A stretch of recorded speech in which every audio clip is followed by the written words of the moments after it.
ఒక విజయానికి ఒక అపవిజయానికి మధ్య ఉన్న తేడా చాలా పెద్దది.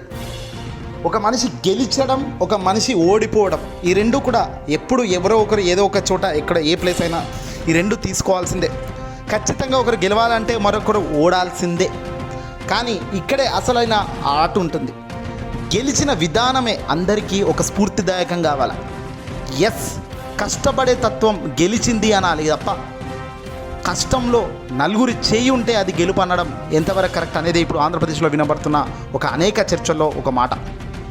ఆంధ్రప్రదేశ్లో కూటమి అధికారంలోకి రావడం అయితేనేమి, కూటమి నేతలు బ్రహ్మాండంగా భారీగా మెజారిటీతో ఒక హిస్టరీని బ్రేక్ కొడుతూ వాళ్ళు తెచ్చుకున్న సీట్ల సంఖ్య అయితేనేమి, ఇదంతా ఒక చరిత్రే అని చెప్పవచ్చు. కానీ చరిత్ర నేర్పిన పాఠం మాత్రం పెద్దదే అంటున్నారు రాజకీయ విశ్లేషకులు.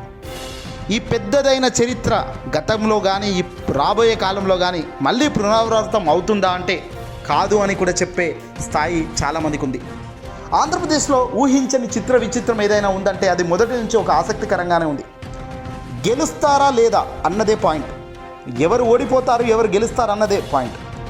అదే జరిగింది. ఊహించని స్థాయిలో వైఎస్ఆర్సీపీ పార్టీ కొట్టుకుపోయింది. ఏ ఫ్యాన్ రెపరెపలాడుతుందో, ఏ ఫ్యాన్ జెండా ఎగిరెగిరి పడుతుందో పూర్తిగా కొట్టుకుపోయే పరిస్థితి వచ్చింది. కొట్టుకుపోయేందుకు కారణాలు పెద్దగా లేకపోయినప్పటికీ కానీ ఫలితం మాత్రం చూస్తే కంగు తినేలానే వచ్చింది. దీన్ని బట్టే ఇక్కడ దమ్మున్నవాడెవడు, దమ్ము లేనివాడెవడు అనేది కూడా అర్థమవుతుందంటున్నారు రాజకీయ నిపుణులు.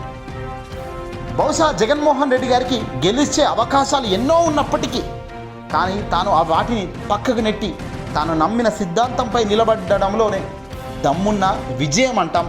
మొదటిగా వాస్తవానికి పార్లమెంట్లో ఉన్న ఎన్డీఏ కూటమిలో జగన్మోహన్ రెడ్డి గారు రావాలి, మీరు మాతో జతకట్టాలి అని డైరెక్ట్ కేంద్రం నుంచి ఉన్న కేంద్ర పెద్దలు, బీజేపీలోని పెద్దలు ఆహ్వానించినప్పటికీ సున్నితంగా నవ్వుతూ తిరస్కరించిన వ్యక్తి ముఖ్యమంత్రిగా ఉన్నప్పుడు జగన్మోహన్ రెడ్డి గారు. ఎందుకంటే గతంలోనే ఎన్డీఏతో జతకట్టి ఉంటే చంద్రబాబుకు అవకాశం లేకపోగా దేశ ప్రధాని నరేంద్ర మోదీ లాంటి వ్యక్తి వచ్చి జగన్ను చేయబట్టుకొని జగన్ జై అంటే బహుశా ఆ పరిస్థితి మారకపోవచ్చా? ఖచ్చితంగా ఖచ్చితంగా జగన్మోహన్ రెడ్డి గారి అధికారంలోకి వచ్చి ఉంది. కానీ ఇక్కడ ఒకరి అండదండలతో, ఒకరి సహాయంతో గెలుపొందడంలో ఆ విజయంలో కిక్కే లేదని భావించిన వ్యక్తి జగన్.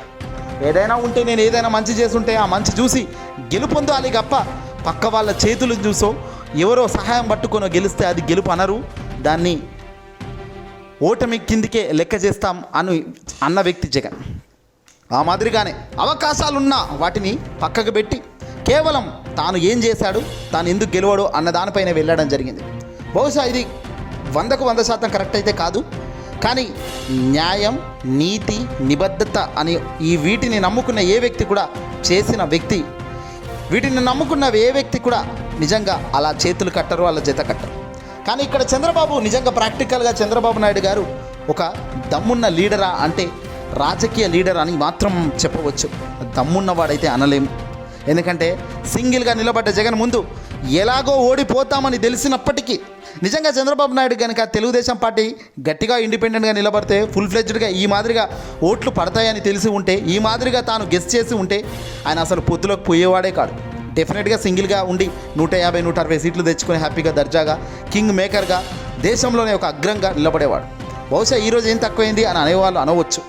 కానీ ఈరోజు మీరు చూస్తున్న గెలుపు ముందు కేవలం ఆ గెలుపు మాత్రమే కనబడుతుంది. దాని వెనకాల ఈరోజే చంద్రబాబు నాయుడు స్వయంగా చెప్తున్నాడు పార్లమెంట్ సాక్షిగా మీటింగ్లోనే, మోదీ గారు, అమిత్ షా గారు, పవన్ కళ్యాణ్ గారు వీళ్ళు లేకపోతే ఓటమి అసలు ఈ గెలుపు సాధ్యమే కాదు అన్నట్టుగా తన మాటలు ఉన్నాయి. దేశ ప్రధాని నరేంద్ర మోదీ 2 సార్లు రాష్ట్రానికి వచ్చి సభలు పెట్టడం అయితేనేమి, రోడ్ షోలో పాల్గొనడం అయితేనేమి, అమిత్ షా హోంశాఖ మంత్రి అమిత్ షా గారు ఏపీకి రావడం అయితేనేమి, ఇవన్నీ పరిణామాలు మాకు ఎంతో కలిసి వచ్చాయి అంటూ చంద్రబాబు నాయుడు స్వయంగా ఎన్డీఏ కూటమి సమావేశంలో ఈ మాటలు చెబుతున్నారంటేనే అర్థమవుతుంది వీళ్ళు లేకపోతే మేము గెలిచే వాళ్ళం కాదని. కానీ ఇక్కడ జగన్ ఓడిపోయినా ఒకటే చెబుతున్నాడు, మంచి చేశా, ఎక్కడో తప్పు జరిగింది, ఆ తప్పును తెలుసుకుంటా మళ్ళీ వస్తా అంటున్నాడు. ఇది అసలైన గేమ్ కదా, ఇది అసలైన హీరోకున్న లక్షణాలు కదా, ఇది అసలైన దమ్మున్న లీడర్కుండే ఒక గొప్ప స్ఫూర్తిదాయకమైన అంశం కదా అంటున్నారు ఈరోజు ప్రజానికమంతా కూడా. జగన్ ఓడిపోతారు అని ఎవరు అనలేదు, జగన్కు ఓట్లు వెయ్యము అని ఎవరు అనలేదు. కానీ పోతే గీతే అందరు కలిసి ఉన్నారు కాబట్టి కూటమి గెలిచే అవకాశాలు ఉండొచ్చేమో, కానీ జగన్ మాత్రం ఖచ్చితంగా ఒక గొప్ప ప్రతిపక్ష హోదాలో గొప్పగానే ఉంటాడు కాస్తో కూస్తో అనుకున్నారు. కానీ సీట్ల పరంగానే ఇక్కడ భారీగా పతనమైంది తప్ప ఓటు బ్యాంకు పరంగా మాత్రం జగన్కు ఎవరు టచ్ చేయలేనంత ఓటు బ్యాంకు వచ్చింది. దాదాపుగా 40% ఓట్ షేర్ను కైవసం చేసుకుంది వైఎస్ఆర్సీపీ పార్టీ 2024 ఎన్నికల్లో. ఇక జనసేన పార్టీకి కేవలం 6%. కాకపోతే సీట్లు పెరిగాయి, సీట్లు గెలిచారు, అది వేరే విషయం. కానీ ప్రజాదరణ పొందింది మాత్రం ఇక్కడ అఫీషియల్గా తెలుగుదేశం పార్టీ 45% అయితే వైసీపీ 40%. ఇక్కడ ప్రతిపక్ష హోదా టెక్నికల్గా మిస్ అవుతుందే తప్ప ప్రజల్లో మాత్రం కానే కాదు. ప్రజల గుండెల్లో చంద్రబాబు ఒక వ్యక్తి అయితే మరో వ్యక్తి ప్రజల్లో జగన్. అంటే అంతే బలంగా, అంతే స్ట్రాంగ్గా జగన్ కూడా ఇప్పుడు అపోజిషన్ ఉన్నారు, ఉంటారు, ఉండాల్సింది కూడా ఉంది. ఇక రాబోయే 5 ఏళ్ల కాలంలో జగన్ చేసే అడుగులు, జగన్ దూకే స్టెప్స్తోనే అసలు సిసలైన గేమ్ అంతా ఉంటుంది. ఆయన తీసుకునే ప్రతి నిర్ణయం ఇప్పుడు సంచలనమే. ఆయన తీసుకునే ప్రతి అడుగు ఒక దమ్మున్న లీడర్గా అడుగులు పడుతూనే ఉంటాయి ముందుకు. ప్రజాదరణ కూడా గట్టిగానే ఉంటుంది. ఇప్పుడు ఏదేమైనప్పటికీ కూడా ఆంధ్ర రాష్ట్రంలో ఊహించని విచిత్రంగా జరిగిన ఈ ఎన్నికల ఫలితాలపై మీరేమనుకుంటున్నారో ఖచ్చితంగా కామెంట్ చేయండి. ఏది జరిగినా దేవుడి దయ అనుకునే ఒక్క వ్యక్తి జగన్. అదే చంద్రబాబు కనుక ఇప్పుడు జగన్ ప్లేస్లో ఉంటే ఎంత రచ్చ చేసేవాడో కూడా ఆలోచన చేయండి. కానీ ఆ రచ్చ వైసీపీ నాయకులు చేయలేదు. ఆ రచ్చ, ఆ తప్పుడు మాటలు జగన్ అనలేదు. ఆధారాలు లేవు కాబట్టి సైలెంట్గా ప్రజలిచ్చిన తీర్పును అంగీకరిస్తున్నాను అని సింపుల్గా చెప్పేశాడు. అది ఒక దమ్మున్న లీడర్కి, ఒక దమ్ము లేని లీడర్కి ఉన్న చాలా వ్యత్యాసం, చాలా తేడా. ఏదేమైనప్పటికీ కూడా ఓటమిలు రావడం, గెలుపులు రావడం ఎప్పుడు ఇవి పర్మనెంట్ కాదు. అల్టిమేట్గా పర్మనెంట్ ఏందయ్యా అంటే ప్రజల గుండెల్లో ఎవరు గొప్పగా నిలబడ్డారు అన్నదే పాయింట్.